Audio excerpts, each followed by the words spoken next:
est sur une phase de beaucoup d'entraînement avec une grosse partie qui est en PMA, donc on est usé un peu physiquement avec des joueuses qui manquent encore. Donc c'était un très bon match qui a ouvert plein de solutions d'entraînement et qui est très positif pour moi. Quelles solutions? Des solutions pour préparer des entraînements qui vont porter par rapport à notre projet de jeu et qui ouvrent beaucoup de choses très positives.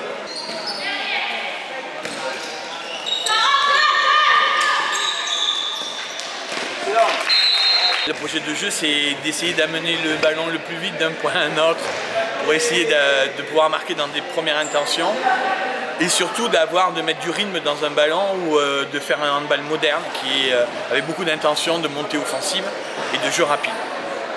C'est une globalité de choses qui sont établies avec des cycles de travail qui sont bien définis, avec un groupe qui est hyper intéressant, qui est très jeune, parce qu'on a quand même une moyenne à 22 ans, mais avec des jeunes vraiment qui sont issus du Krebs ou qui sont issus des moins 18, ça représente quand même 5 joueuses sur le nouveau groupe, ce qui est quand même très porteur.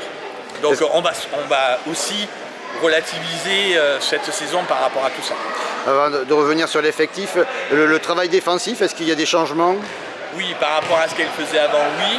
On est vraiment sur une phase de travail avec Béa pour essayer de développer plein de choses qui sont nouvelles pour elle aussi et qui vont apporter l'opportunité de récupérer beaucoup de ballons pour être sur le jeu offensif. Donc le groupe, l'effectif, quel est-il? Alors le groupe, il est composé de 16 filles, d'accord, donc 14 joueuses de champ et 2 gardiennes, dont 5 nouvelles joueuses. Et donc automatiquement, il faut un temps d'adaptation. Je suis nouveau aussi avec ce groupe. On va jouer en National 3, ce qui n'était pas prévu à la base. Donc un très gros et très bel objectif. Voilà, maintenant il y a tout à créer. On a encore 3 semaines avant le premier match de championnat. Ça permet vraiment de voir beaucoup de choses intéressantes. Parmi les nouvelles joueuses, il y a des jeunes qui montent, des U18 ou des polistes. Oui. Est-ce qu'il y a des recrues aussi? Pour l'instant, la seule vraiment recrue externe, c'est Léa Gourbia qui arrive. Mais sinon après... Et Zoé aussi? Zoé en gardienne évidemment, mais je parle des joueuses de champ.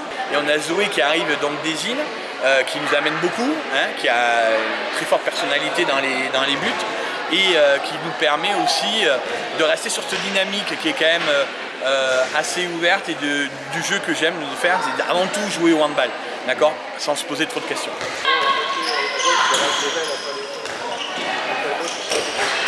Donc Bruges va découvrir la National 3 territoriale avec quels objectifs?